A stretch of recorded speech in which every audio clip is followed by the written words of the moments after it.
la CIE, la SODECI nous maltraite là. Ça n'a rien à voir avec la crise en Ukraine. La cherté de la vie n'a pas de coloration politique, ethnique ou religieuse. Le RHDP n'a pas son marché à part, le PPACI n'a pas son marché à part, tout le monde a le même marché. De l'argent pour aller dans nos villages. On subit trop, mais on ne parle pas parce que 20 ans nous regardent. Mais dans la vie, il faut se méfier d'une eau qui est trop calme. L'histoire est là pour nous rappeler des cas. Bref. Regardez ce qu'on nous fait, regardez ce qu'on nous fait, regardez ce qu'on nous fait, oh regardez ce qu'on nous fait, regardez ce qu'on nous fait, regardez ce qu'on nous fait, regardez ce qu'on nous fait, oh regardez ce qu'on nous fait, oh.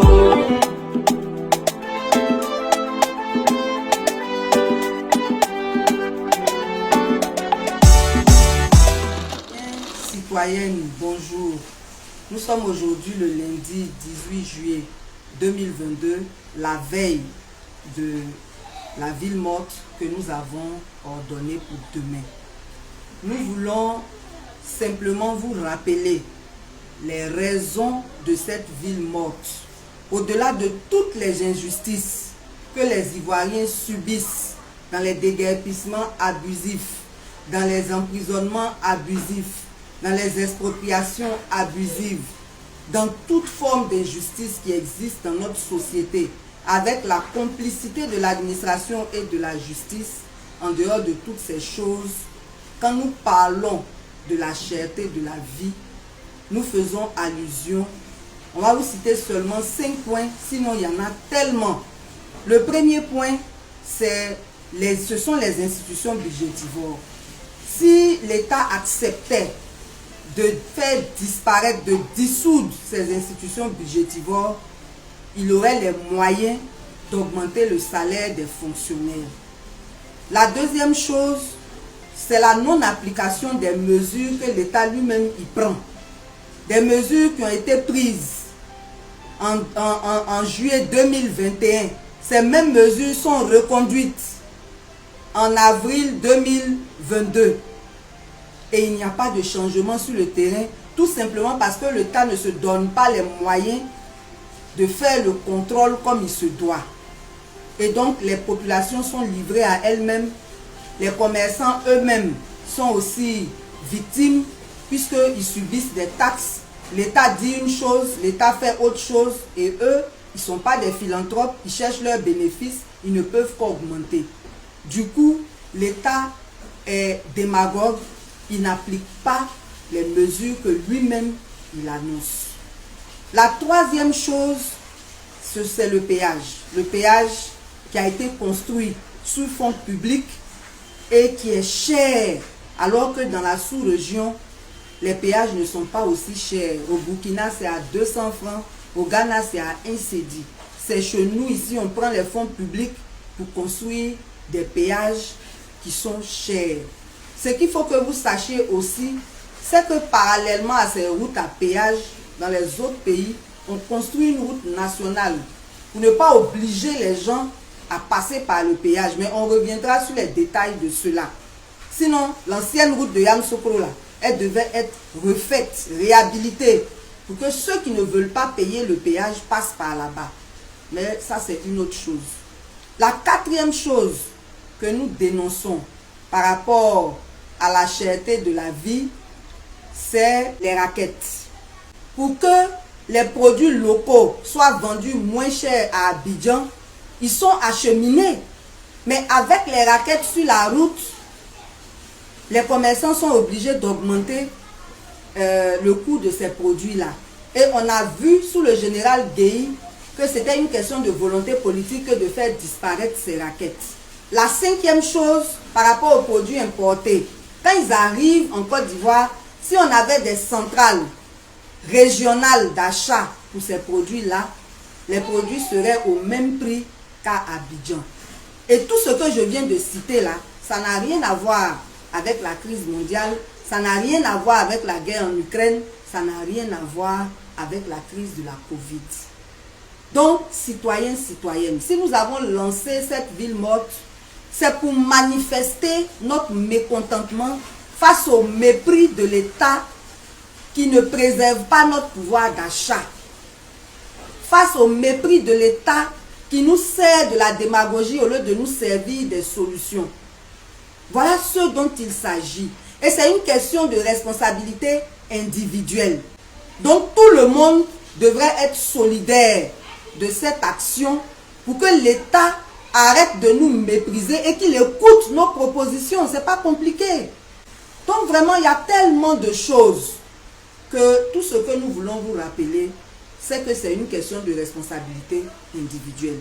Si tu vois vraiment que la vie est chère, la santé est chère, l'éducation est chère, tout est cher, les loyers sont chers, l'alimentation est chère.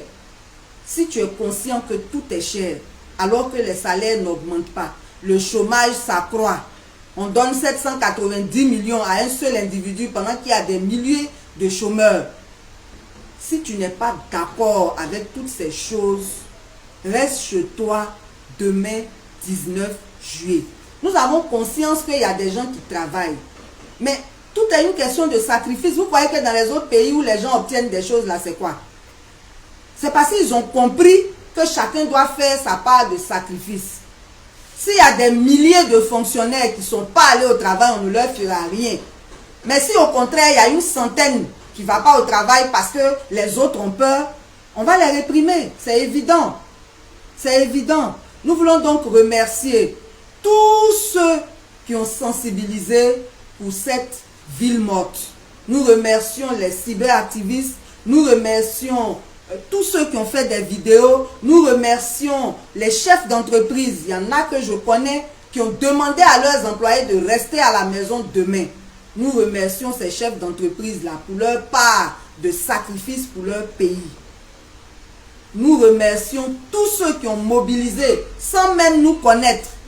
Nous remercions Madame Clémence Inaï qui est allée sur les marchés alors que nous ne la connaissons même pas. Nous remercions toutes ces personnes qui ont pris conscience de ce que c'est que de s'impliquer, de ce que c'est que la solidarité dans la lutte. Même si tous les transporteurs sortent, s'ils n'ont pas de clients là, il y aura ville morte. Donc ça dépend de nous, ça ne dépend pas des transporteurs. Vraiment, la responsabilité, elle est individuelle.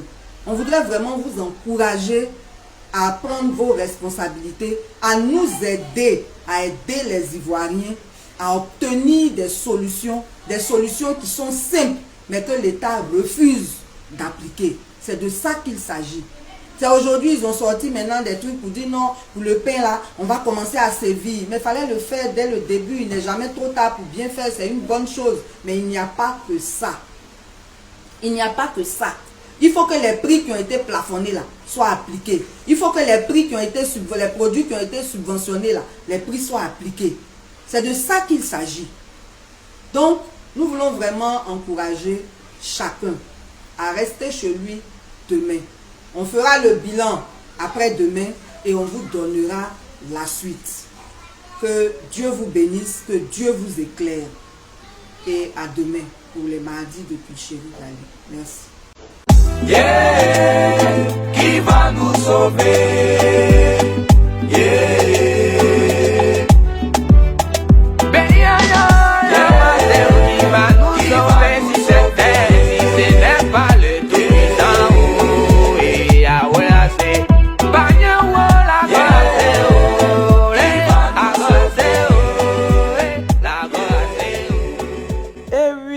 Nous sauver, eh bien nous pouvons nous sauver nous-mêmes.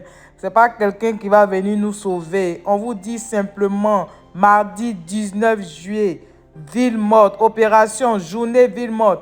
Restons chez nous pour dénoncer la vie chère, pour manifester ton mécontentement. Yeah, qui va nous sauver? Yeah, qui va nous sauver? Oh. Le 19 juillet, reste à la maison. Le 19 juillet, faut pas sortir. Oh.